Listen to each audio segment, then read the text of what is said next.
Welcome to the Beyond Ordinary Women podcast. Every 2 weeks, we post podcast versions of one of our free training videos, or you can access our videos now at beyondordinarywomen.org. Enjoy the podcast. Hi, I'm Kay Daigle, and I'd like to welcome you to our video series, Listening Well. And I am talking today with Cheri Hudspith, whom I've known for about 4 years. Okay. And as I thought about the need for small group leaders to listen well in many ways, I thought of Cheri. Cheri is a trained spiritual director.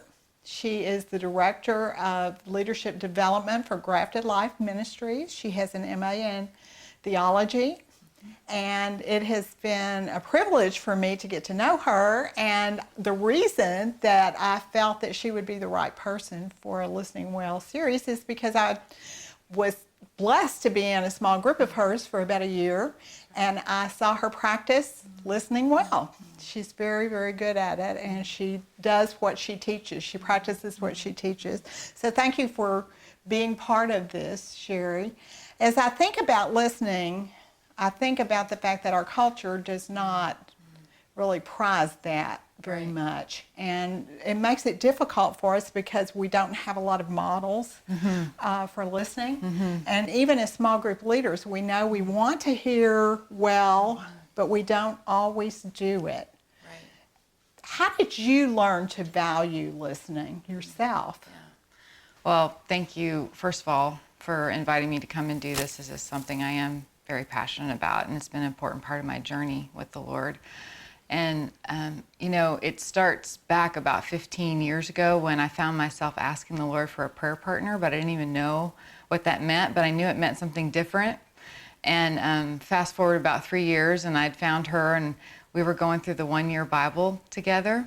And I would say that really kind of messed with me in some pretty significant ways because I found myself realizing there was so much the Lord was offering here in terms of what relationship with Him could be like.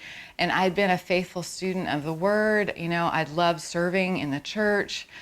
We were doing that together as a couple, my husband and I, and yet there was things that weren't coming alive in my life that the Lord was promising on the pages of Scripture. And so that... fast forward a few more years, led me to a very significant conversation on the beach with the Lord, where I was just really pouring out my heart about these questions and the heartache that was in them and the desire to know Him better. And as I was walking, the verses that came to mind was the scripture where Jesus is talking about, love me with all that you are. And I was grasping for what were those words, your body, your spirit, and then the second part of that, love your neighbor as yourself.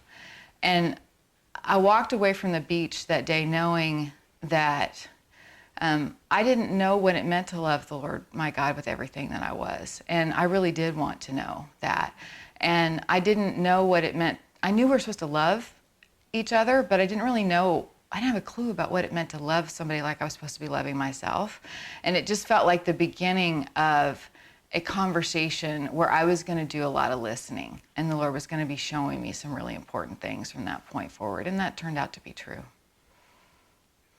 Well, that is a wonderful personal story to explain how you got so involved in listening. As you think about listening as a small group leader, because obviously you've incorporated what you're talking about way beyond just that initial personal conversation with God. How does that personal conversation with God play into what a small group leader needs to do? I think that listening usually requires some kind of quiet.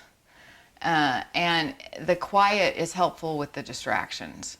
So the way our culture completely pushes against this for each one of us is how distracted we are. I've been finding, even as I'm sitting in conversation with people, we don't even have to have a device in front of us for our conversations to be really random. Like, we're so used to random information coming in at us and just putting that into the conversation, that we're doing that with each other, even in conversation. So I think helping each other acknowledge how distracted we are and asking the Lord to help us focus in for our time into some listening. And I love that listening doesn't have to just be in a quiet space. Like sometimes listening for me is very active in the sense that it's out on a walk. So there's a quietness to it, but there's an activity to it. So I think part of it is figuring out where are we least distracted and most able to open up our ears to the Lord. So as you began to listen more to God, as you began to practice that, what are some things that you learned about listening to God? Yeah. There were a couple things that turned out to be things that the Lord gave me right off, and they felt like such protection for me. Because when you've had such a powerful encounter with the Lord, and you know He's really helping you with, giving you these words and these places to focus in your relationship with Him, it can be a temptation to demand that it's like that a lot. And so I felt like the Lord was just really saying, trust me with this. Like, take in what I'm saying, follow me, keep learning, keep being open, but don't demand that it's like this all the time. And so that was humbling and yet rich at the same time. Like I really received that as a protection from the Lord. And then the other thing that I was real concerned about was failing to be discerning. I wanted to have a discerning heart, and that was early on too. For me was important because when you start to listen to the Lord or listen for Him in everyday life, you start to be afraid. Am I hearing myself? Is this God? Is this the enemy trying to deceive me? How am I going to know when this is really coming from the Lord? And so that became something I would pay attention to. And I think the safeguards that the Lord provided for me in that is other people who are doing the same thing, who love the Lord, are passionate about the truth. And I could talk with them about what I was hearing. And the other thing that I thought was really cool is the Lord helped me see that just hold it loosely, like hold it by faith. If this is of me, it's true. And it's not just kind of true, it's like forever kind of true. And that gave me the courage to keep listening patiently. And I think some of that has always scared me, because when I feel like I've heard from the Lord, I'm like, but was that really God? Was that really God? And it is, because you do want to be so careful. And I'm always slow to suggest that God told me something to anybody, because I'm not always sure it's really God suggesting it. Yeah. And I think inviting people into that discernment with us is like a posture of humility with that when we've heard from the Lord. Like, I think this is what the Lord might be up to, but I'd love for you to pray about that with me. I'm not certain yet. I'm still walking it out by faith and seeing what happens. And so then we can bring other people into that process with us. And I think there's protection in that. That's great. So those are some of the things that you were taught to avoid as you learn to listen. What are some positive, constructive things that you learn to do in order to better hear God? Yeah, I think, coming to know my story a little bit better turned out to be a really good idea. Like reflecting back on the times when the Lord, because He doesn't speak in these ways all the time with us, they seem to have like pivotal moments, or when there's real desperate need, when we really do need to hear directly from Him, that these kinds of words or engagements with the Lord, come about. And so realizing that the Lord had really met me in very loving ways. And when He was asking me, when there wasn't a lot of new direction that was coming, that there was some reason why He was asking me to be patient and prayerful and learn to be okay in the waiting. That was important too. So, that was huge. Learning to be okay in the waiting, that took a lot. The Lord and I had a lot of conversation about how I didn't want to do that. It's hard for all of us. Yeah. It might be one of the hardest things that we learn to do. It really is. And it kind of goes back to your demanding that God speak, because we want Him on a timetable. Yes. We're so used to everything happening so quickly in our world. It's like, well, I don't seem to have heard from God, so I'm just going to do something. Yeah. Right. And how does that play out as a small group leader? Is there something specific you would be doing in listening to God as a leader, or is this just part of your life? It does play out in, I think, significant ways with other people, because they're in a trusting journey as well. Like, they're learning to trust the Lord. They have their own questions they've asked God about. And sometimes they have direction that they're living into. Sometimes they have, like, they need someone to come alongside them and help them endure the waiting patiently for the Lord to direct the next step. Sometimes it's not always about guidance. It's also about undoing things we believe about God that aren't true, and embracing what the scripture reveals to us about who God actually is. And so that's been a very significant thing too in small group. Those things kind of come up and out of us in a small group where we are really able to be honest with one another. You know, I don't know if God's going to protect me here. And so I'm not going, you know, towards that thing because I'm afraid of what might happen. And so I'm stuck back here. Like, if someone confesses to something like that in a group, it's just good to be with one another in the real questions.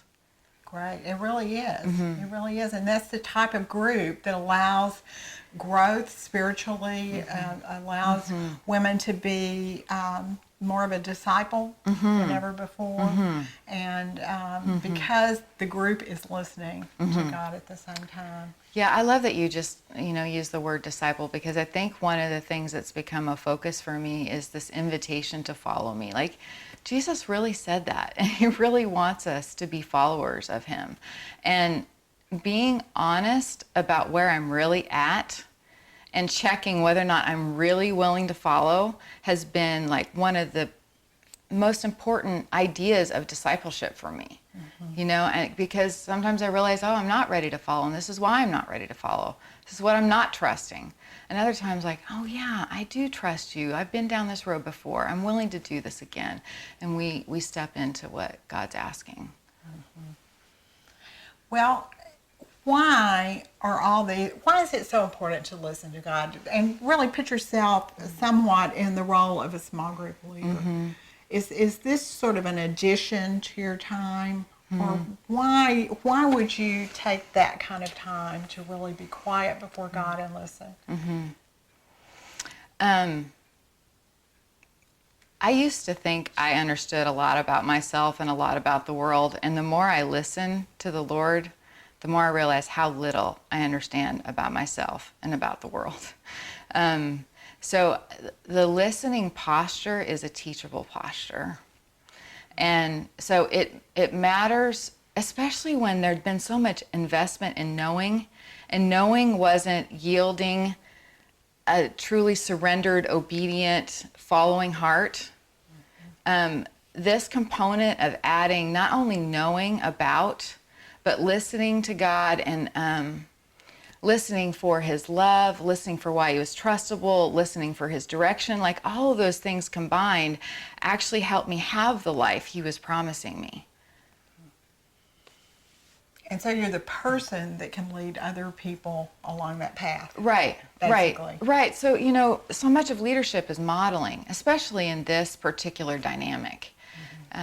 So sharing my stories of sitting with God and asking God my questions, what the Lord has revealed to me in that, how it's been helpful to me, what the fruit has been of that. Like some of these stories, you're not sharing with everyone right in the midst of it, because you are walking by faith in it a little bit, and you're not totally certain, what's 100% true. But as you get farther down the road into your story, and you're like, this matches Scripture, this is what God has promised, then you can, fully develop that out and share that with people, so they get the opportunity of hearing that process of relationship development with God and making a choice. Do I want this too? Am I willing to listen to the Lord? And what's going to happen if I listen? Well, thank you, Cheri, for sharing this. And I am looking forward to our next 2 videos in the series. In the next one, we are going to discuss how to listen really when you're in the small group meeting itself, and then the final one will be the after of listening to God. Cheri she has developed some questions for reflection to process each video. that are on our website at beyondordinarywomen.org. On our resource, if you look under our resources, you will be able to find those. And I do look forward to our next conversation. If you have any questions about anything that we have talked about, please contact us at Beyond Ordinary Women, and I'd love to talk with you or pray with you and help you in any way that I can. Thanks for listening to the Beyond Ordinary Women podcast. You can find more podcasts and information about women in leadership by going to beyondordinarywomen.org. This podcast was produced by Beyond Ordinary Women Ministries. Our production team includes Evelyn Babcock, Kay Daigle, Kay Halligan, Deborah Herring, Sharifa Stevens, and John Sparks.